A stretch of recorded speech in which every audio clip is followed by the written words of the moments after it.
Welcome back to this Blender for Beginners tutorial series. In our last video, we set up this focal point of our scene. In this video, we are going to start making some materials. We'll take a break from assembling our scene and do some material work because we need to have an idea of what things are going to look like in the end. So, to start adding materials, we need to split our screen and open the shader editor. Alternatively, you could start by going to one of these, the shading tab, which basically gives us a predefined layout for creating shaders. I'm not a big fan of predetermined layouts, so you can do that, that's fine, but back in my default layout, I'm just going to manipulate the windows the way I want, or the panels. Let's select our glass ball here that's going to be our soap dispenser, and click on New. And this creates a new material for us. Now, we don't see anything change because we are in solid view mode. So hitting Z and 2 on the number pad will take you into material preview, or you can click this button up here for the material preview view. You can see this basic material that is created for us, which is just a principled BSDF. What does BSDF stand for? It's a good question. I have never looked into it.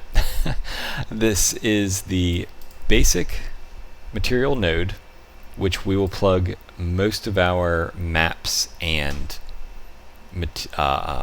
textures into to create our final look. The few that we will be primarily concerned with are going to be base color, roughness, and normal. Most materials will contain these three maps, along with metallic or not metallic, transmission, which is how transparent the object is or the material is, and emission, if what you're creating is going to be a light source. If you keep it black, it does not emit any light, and this would be your emission strength for it as a light source. But we want to make glass, so how do we do that? Well, to start, we need a color for our glass, and you can pick your color on this color wheel, or you can put in a particular hex value. I have one that I like, which is this. You can copy that if you like, or just go with whatever color you like. A brown would be a good idea as well, I think, for the look of our scene, at least the one that I'm going for. So we're going to go with this very pale green. If we want to see what this actually looks like, since this is just an approximation, we want to select our render properties and change our render engine from Eevee, which is a real-time approximation engine, to the more exact path tracing cycles engine, which, if you want to do realistic renders, cycles is what you need to use. Eevee would be more game assets or anything that needs to be able to render as you move around the camera in real time. We are going with cycles though for ours. If you have a GPU, like a graphics card, you can select GPU compute rather than CPU compute, and that will render things much more quickly. Now, if we have our cursor over our viewport, hit Z and 8, or select the render view button here, we go into render view. And this right now is what our render will look like. It doesn't really look like much. That is because, one, nothing has any materials set up on it except for this, and it's incomplete. And secondly, we don't have any lighting.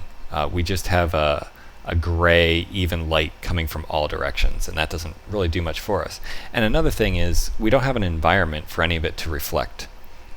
So what we're going to do, rather than set up a complex lighting system, which in many cases you would set up a 3-point light setup, you would have your key light, your fill light, and your rim light. I can show that with some basic objects later, but for right now, in this scene, we want to put an HDRI map as the lighting. And to do that, we need to first get an HDRI. An excellent source for free HDRI maps is Polyhaven. This used to be called HDRI Haven. They also had these other websites, Texture Haven and Model Haven. I believe it was called Model Haven, but they've rebranded as Polyhaven and put it all in one place for you. To get our HDRI, we'll click on Browse HDRIs. And we can browse through hundreds of them, actually. There are quite a few. Download one that you like. Since our scene is going to be an indoor scene, and we're using this only for preview purposes, we want to have something that's kind of indoor lighting. So let's select indoor over here. And there's a particular one that I like, and that is called, well, I like this one too, this apartment, but my favorite is Artist Workshop. Let's go ahead and download that, and this will show you a bunch of scenes that use that HDRI to light the scene, so it gives you an idea of what it looks like. But what we can do is download. Now, you first choose your resolution. The larger the resolution, the larger the file, but obviously the better it's going to look if you want that HDRI to show in your scene. So you might do that with a sky HDRI or something like that, where you have a large landscape and you don't want to create a sky. You'd use your HDRI for the sky and you'd have a high res one. However, in our case, we just need the lighting. Let's go with a 1 or a 2K. And EXR is going to give you the greatest fidelity in precision lighting. It'll give you the ability to adjust it with more control. We're going to be using HDRI. This is not going to be for our final scene. This is just going to be for testing our materials. So go ahead and hit download. It'll show you the size. And then back in Blender, we can set it up. So back in Blender, we want to go to our world properties. And right now, this is our world. It's just gray. Where it says color, click the yellow dot and select environment texture. And everything will go this crazy magenta color. Anytime you see this color, whether it's on an object or your environment turns that color, that means you're referencing an image that isn't in the place that Blender is looking for it. So let's click Open and go to the place where you have saved that HDRI. I have a shortcut for the folder that I keep them in, and there is Artist Workshop. You'll see mine is the 4K version. And immediately, our models look a whole lot better, and we have this environment around us. However, I think the environment is distracting. So, still in the World Properties tab, come all the way down to Ray Visibility. And these are all the ways in which you'll be able to see that environment. So most notably, you'll see it reflected in the glossy surfaces. If we turn off camera, it'll still affect everything, except we just won't see it in the camera. So let's refocus on our soap here.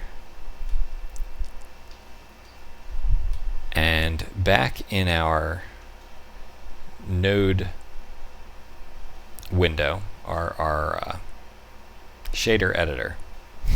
This has gone through some name changes over the years, and I guess most recently it is the shader editor, which is accurate because it used to be called the node editor. Now there are a number of different functions in Blender that use nodes, so just calling it a node editor would not make sense anymore. We mentioned transmission. Glass is transparent, so let's turn that all the way up to 1. But we can't see through it. And that is because our roughness is set at half. All the way up means it reflects no light. It just absorbs it all. All the way down is completely glossy. And that looks like some pretty good glass to me, actually. In reality, nothing is 100% glossy or zero roughness. You're going to have some scratches and smudges and such on there. For right now, we're not going to add any of those details. We're just going to make this plain glass-looking material. In fact, in our final render, it's not going to matter a whole lot because our camera is not going to be close enough to see details, but you will want to have it looking like the material that it is. So let's grab this pump up here, and this will be a chrome material. We're going to use a few of the different slots and sliders on this one. So let's click New to add a material here. And before we go any further, either here or in the Material tab here, we can rename our material. And we're just going to call it Chrome. The naming will come in handy a little later once we start getting a bunch of materials in here, because you'll be able to browse through different materials that you want to apply to your objects based on what's already in your scene. So chrome is metallic. Let's turn metallic up all the way, and you'll see the appearance has changed a bit. Our metal's going to be a little bit more on the gray side. And once again, let's turn our roughness to 0. And there you have chrome. So this material business isn't too difficult, right? Well, it can get a little more difficult, or not difficult, a little more complex, and it will by the time we're done here. One other thing, if we go back into material preview mode, we won't have to deal with all the noise as it resolves each frame when we rotate. Let's select our hardware up top and shift select the soap pump. And Control L, if you'll remember, is how we link data. So this is how we transferred modifiers from one object to the other. You can do the same with materials. So Control L, materials. And just like that, we have some chrome hardware. Let's do the same here.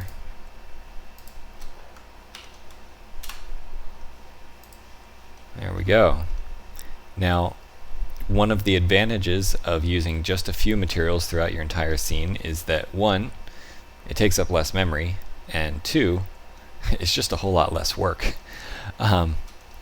Now, this is going to have chrome, the same chrome material, but the base is not.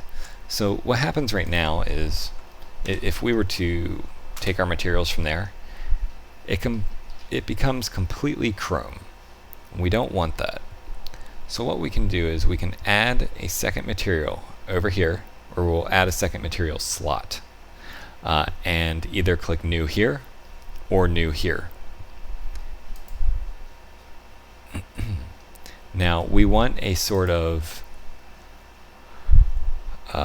porcelain kind of a look, something that's ceramic, and that is more of a white material, and it's not completely smooth either. It's going to be a little lumpy because the enamel goes onto the surface that way when it dries, or when it hardens. But right now we can only choose one of our materials. Let's go down here.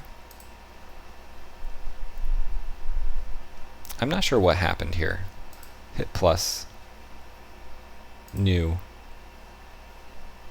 Alright, now we have our second material.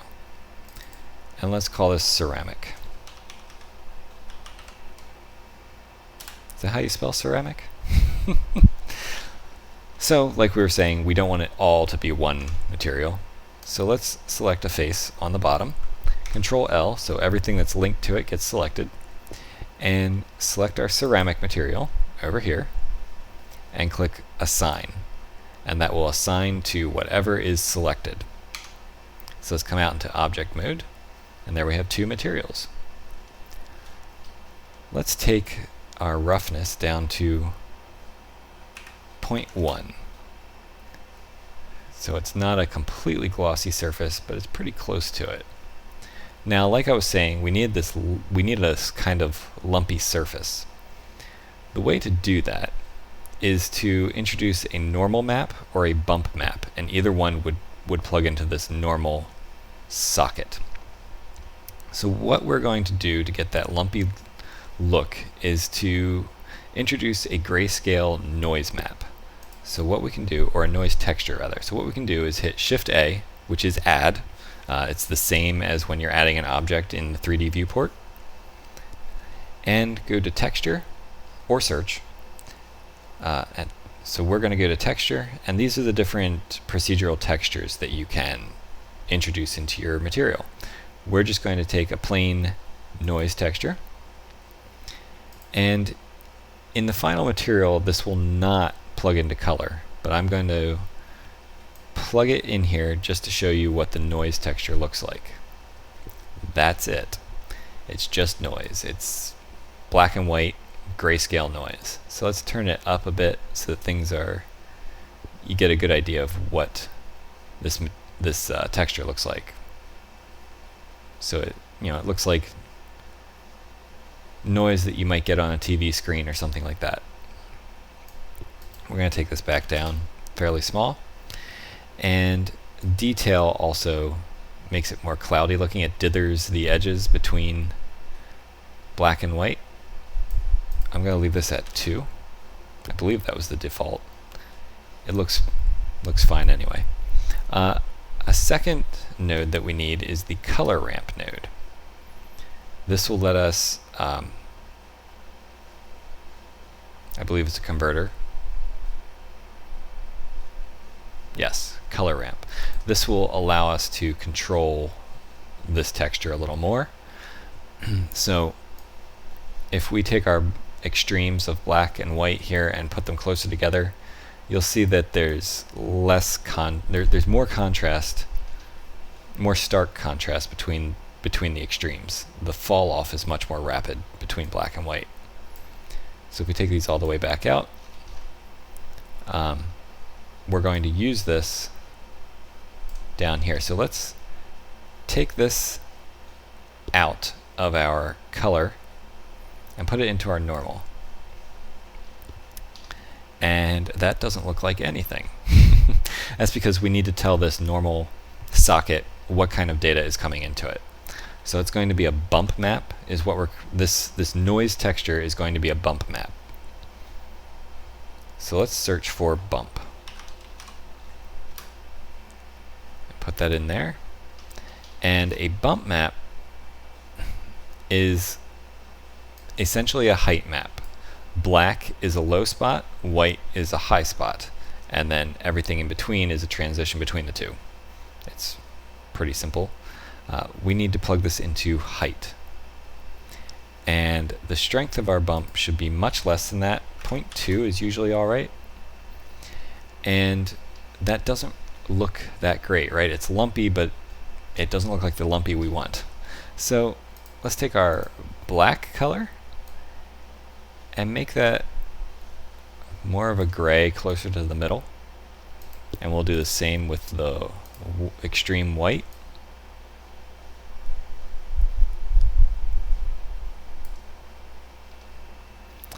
And that looks alright, except that the scale is wrong. So we'll bring this down to, say, 5. bring our strength down, strength of the bump down to maybe 1.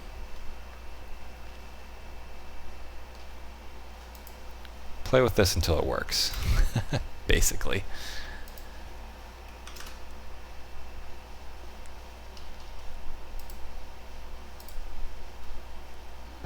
We want these to be fairly far apart, because if we have too much contrast, you'll see it looks like mountains or terrain coming out of water, which is useful if you're creating a terrain, but not in this case.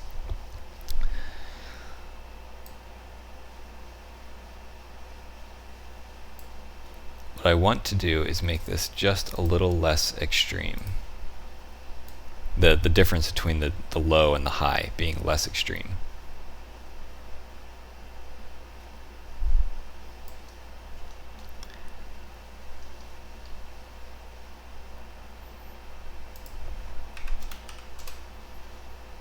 I think that looks alright.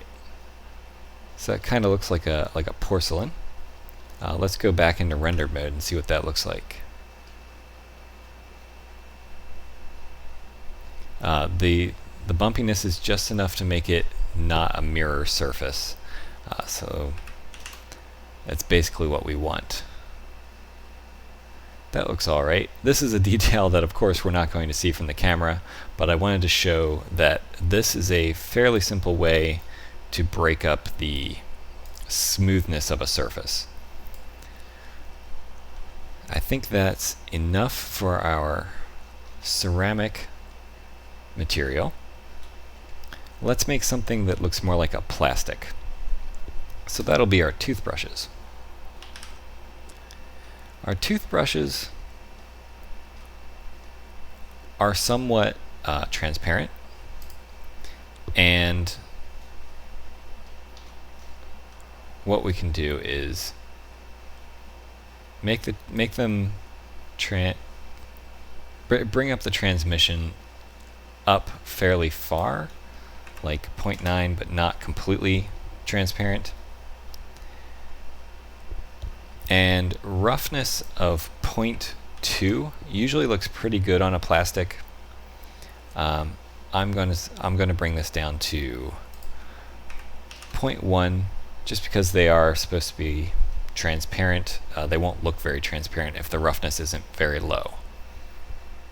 And let's give them a color. I like blue.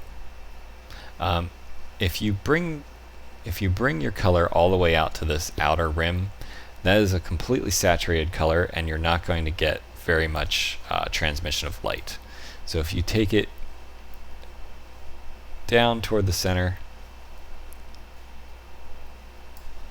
if we go into rendered view,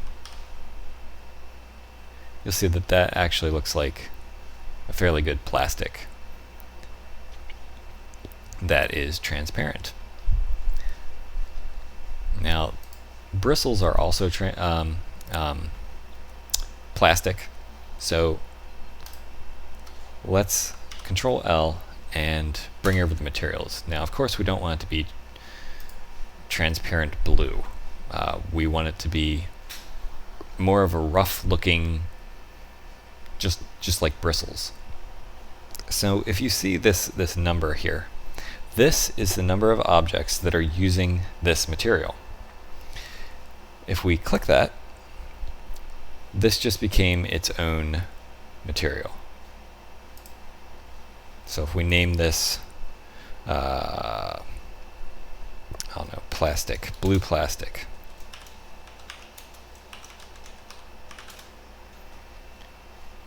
You'll see this has a different name. So let's call this bristles. Well, first off, we know we don't want it to be transparent, and we don't want it to be blue. So let's change our values. I'm sorry, I'm going the wrong way. All the way up on R, G, and B, red, green, and blue. And it shouldn't be quite as rough. Let's say 0.3. It's not going to matter a whole lot. Again, it's not close to the camera, I'm just showing you the basics here of some materials. We're going to get a little more involved with the sink top and the cabinet itself. So I think that is a good place to end this video before we move on to using texture maps that we download from the web. Hit save with Control S, and I will see you in the next video.